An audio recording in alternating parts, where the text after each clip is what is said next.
Assalamu alaikum, Azul, Shalom alaikum. Je fais cette petite vidéo pour m'expliquer.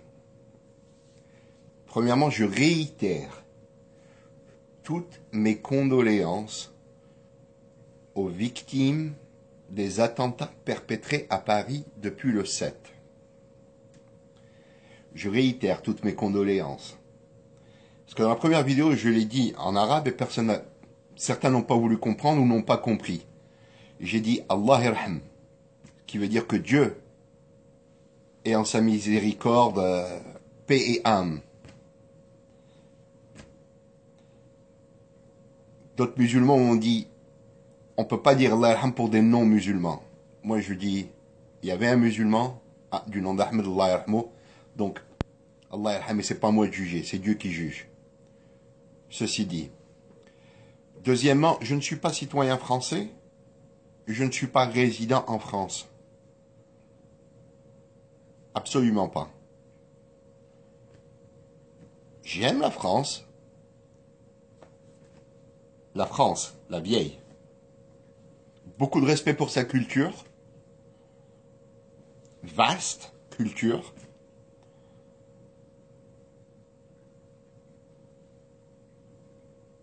Mais je ne suis pas d'accord avec ce qu'elle est devenue. Je respecte le peuple français, je respecte leur choix. Donc c'est pour ça que je n'ai pas été en France depuis 86. Depuis 86. Je ne consomme pas français, je ne consomme pas de produits français, je ne gaspille pas un penny ou un centime en France. Mais je respecte. Donc je n'y vais même pas. Par contre, j'ai TV5. Parce que j'ai du respect pour la culture française. Et puis ça me permet aussi de regarder ce qui se passe, comme j'ai toutes les chaînes. Maintenant, les gens ne sont pas d'accord parce que j'ai dit quote, fuck Charlie. D'accord. Il y a quand même tout un monde entre mes condoléances et... Alors, je vais m'expliquer. C'est qui Charlie? C'est qui? Charlie n'est pas un homme. Charlie n'est pas un humain. Charlie est une idée qui est devenue un organe, qui est devenue un outil.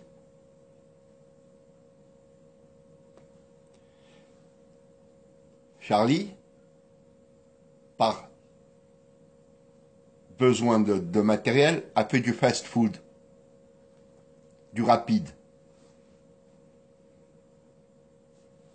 pour faire plaisir à la mode. Il n'y a pas de problème. Maintenant, c'est Gugus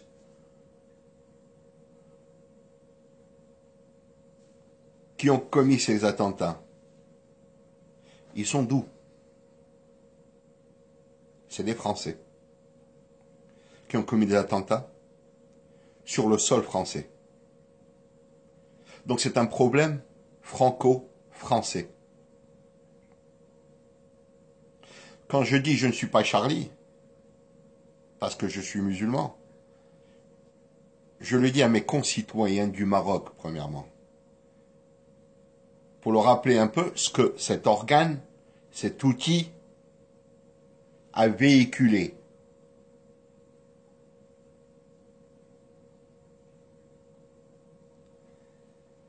Le musulman que je suis s'interdit de caricaturiser qui que ce soit, parce que Dieu nous a créés à son image, et n'y pense même pas de caricaturiser ou d'être vulgaire vis-à-vis de la religion de quelqu'un d'autre. Et pourtant, j'en ai la liberté. J'ai la liberté. Je vis dans un pays qui dépasse la France au niveau liberté. Et pourtant, tout le monde se respecte. Ici, on ne fait pas ce genre de choses. Mais il n'y a pas de problème. C'est pour ça, encore une fois, que je dis, je ne vais pas en France. Je respecte sa laïcité, je respecte, et ceux qui vivent en France, doivent respecter à Rome, on fait comme les Romains font. Moi, je leur conseille de partir. Mais je respecte les choix. Maintenant, ce problème franco-français, c'est Gugus, encore une fois, qui ont perpétré ces attentats. Ils reviennent d'où? C'est comme le premier Merah. Ils reviennent de Syrie et d'Irak. Qui c'est qui les a envoyés là-bas? Ils sont partis au nom d'un djihad et tout. D'accord. Qui a financé ces groupes dont vous vous plaignez maintenant? Daesh, ISIS, EIIL, Jebel Nusrat. Qui les a financés? Le gouvernement français en partie. Il était bien content de participer aux attaques contre la Libye, la Syrie et tout ça. Parce qu'il avait peur, parce que le gouvernement n'a pas voulu faire la même, Sarkozy n'a pas voulu faire la même erreur que Chirac quand il a dit non, je ne vais pas en Irak.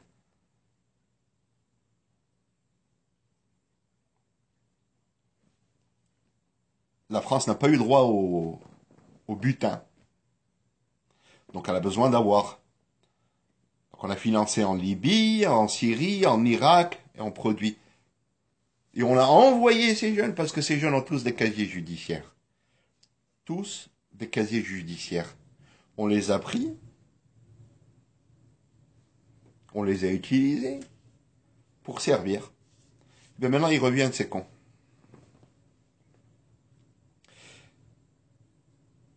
C'est pas la réalité TV. Et on n'est pas des Nabila, hein. Nabila, c'est une Française, franco-française. Et j'aime bien parce qu'on met l'étiquette maroco-français, algéro-français. Quand ça nous arrange. Et puis il y a toujours un islamiste, un terroriste. Tout ce qui est iste. Sioniste aussi, hein. Mais pas souvent utilisé. On en a toujours pris plein la gueule.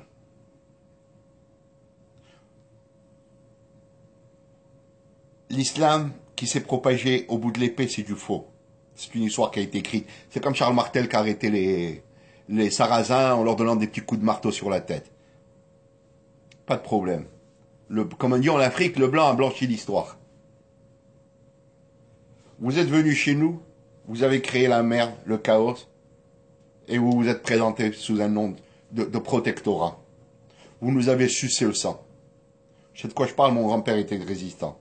Vous avez fait la même chose en Algérie, vous avez fait la même chose en Tunisie. En Algérie, vous avez fait pire. En Afrique noire, vous avez fait la même chose.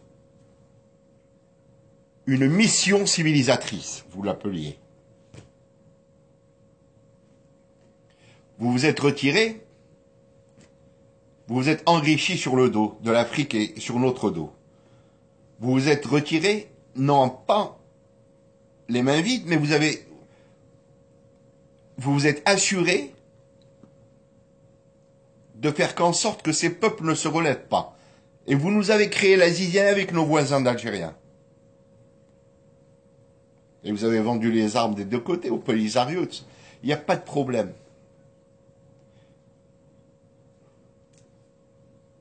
La France a foutu la merde en Syrie au début des années 1900. Là où la France était présente, l'économie est merdique de ces pays. Ces pays sont dans la merde. Il n'y a pas un pays qui a été colonisé par la France, parce qu'il n'y a pas de protectorat, c'est des colonies, qui se portent bien.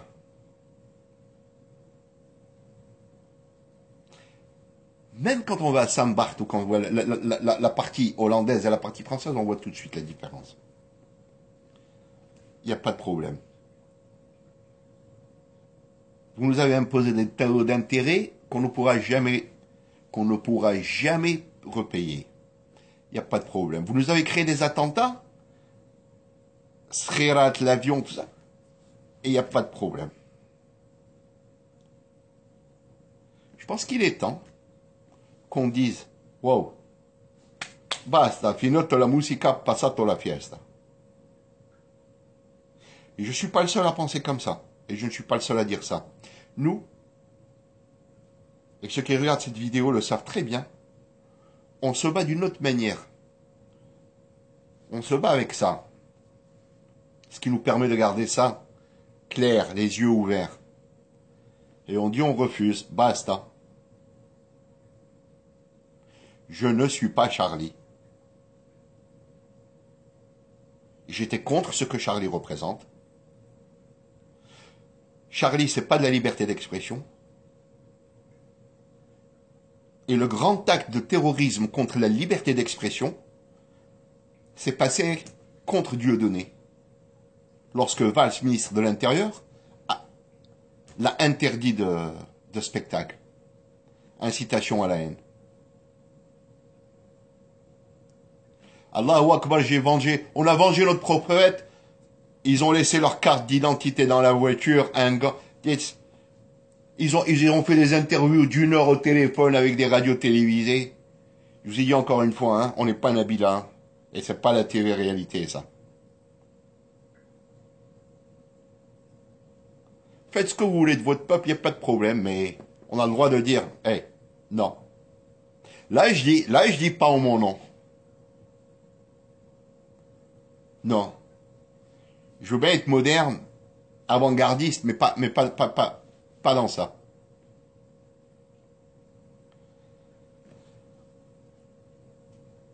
Et certains, mais c'est des comiques, se permettent d'insulter la putain de ta race, la putain. Je ne pense pas comme vous. Je ne pense pas comme vous parce que je ne suis pas comme vous. Je ne vis pas dans la même sphère que vous. C'est pas parce que je consomme du pain et du boursin que je suis comme... Non.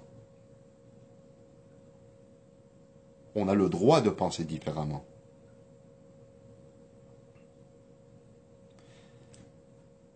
Faut pas nous en vouloir, ou faut pas m'en vouloir parce que je dis je suis pas Charlie, je suis pas...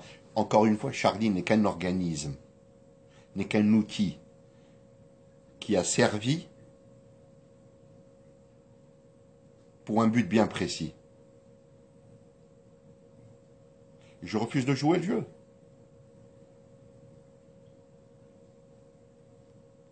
La programmation de ce qui s'est passé le 7 janvier et ce qui va se passer par la suite a commencé il y a pas mal d'années déjà.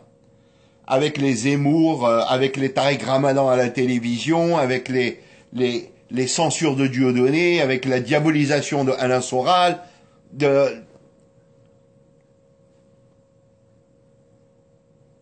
on a été programmé pour la sortie d'un film. Et Zemmour, avec son livre, 500 000 exemplaires vendus, à la télévision, on le reçoit, tout. Oulbeck. Et piouf, pas beau.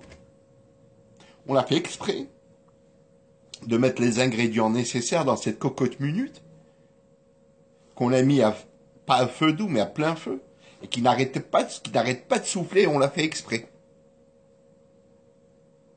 Et on continue, on l'a fait exprès. Et on a ouvert. Bien sûr que ça a explosé.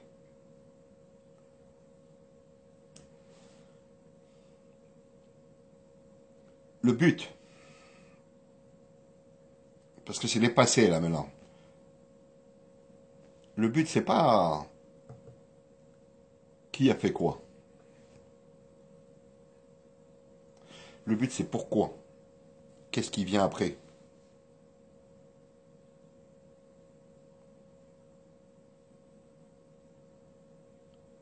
On est en train de séparer le monde.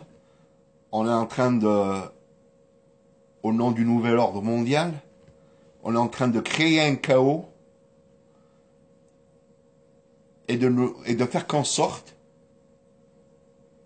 nous choisissons nous-mêmes, non pas notre bourreau, on le fait avec les élections depuis pas mal de temps déjà.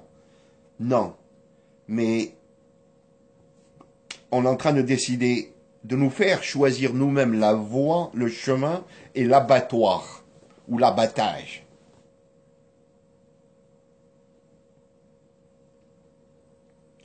Il y a une crise financière énorme. Fiat Monnaie est en train de vivre ces derniers jours. On a essayé de créer une guerre, ça prend du temps, ça a pris du temps. La Syrie n'est pas tombée comme on se l'imaginait. L'Iran non plus, il n'y a pas créé, les États-Unis n'ont pas suivi. Et la Russie et l'Ukraine, ça prend du temps. Et de l'autre côté, on s'impatiente. On est dans la deuxième partie des tétrades. Avril, octobre 2014, avril, octobre 2015. On va voir ce qui va se passer. 2015 promet, et à partir de 2015, parce qu'on est en fin de cycle de 7 ans, des 7 ans. Tous les 7 ans, une crise, tous les 7 ans, on a la septième, à la fin de la septième. On va voir ce qui se passe. Mais il y a deux mondes. Deux mondes se sont créés, il y a une séparation. Et c'est aussi simple que ça. C'est le combat du bien contre le mal. Arrivant vers la fin, on se comporte comme au début, comme au point de départ. Comme au début. Il n'y a ni liberté, ni démocratie, ni rien du tout. Le but, l'esclavagisme de la race humaine avec leur nouvel ordre mondial. On sait très bien ce qui se passe, on sait très bien ce qui va arriver. Le Messie, tant attendu Messia, l'Antéchrist, le Djjal, et Jésus va venir. Donc on est en pleine guerre. On est en pleine guerre.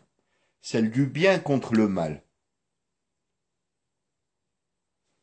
Et on s'expose, et ça prend de l'ampleur, et plus ça prendra de l'ampleur, plus on s'exposera. Et on va combattre, et on va gagner. Parce que le mal ne triomphe jamais. Sauf que nous,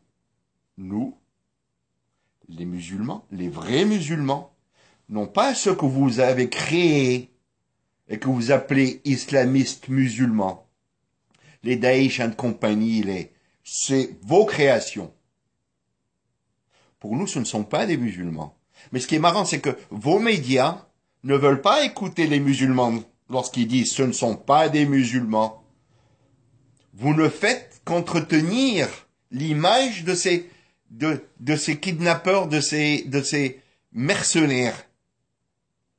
C'est ce que ce sont des mercenaires. Et vous ne nous écoutez pas. Le message de paix, le message de combat, qu'on dit, on vous combat et on va vous combattre grâce à l'amour. Parce que on connaît les textes.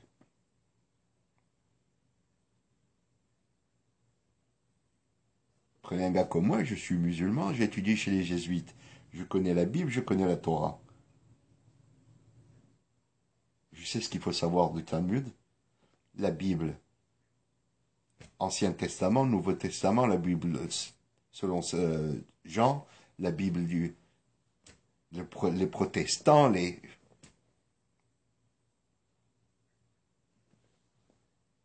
on connaît l'ennemi. Il a plusieurs visages.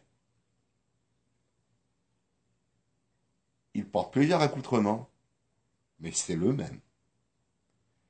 Et croyez-moi, on le voit, il sait qu'on le voit, et on le combat et il le sait. La foi est la plus importante. La foi est forte, c'est pour ça qu'il peut rien. Donc,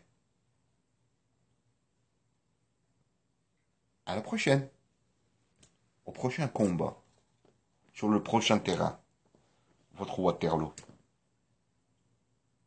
Bah, salama. on va voir, et qui a Rabbi, Toda, les trottes.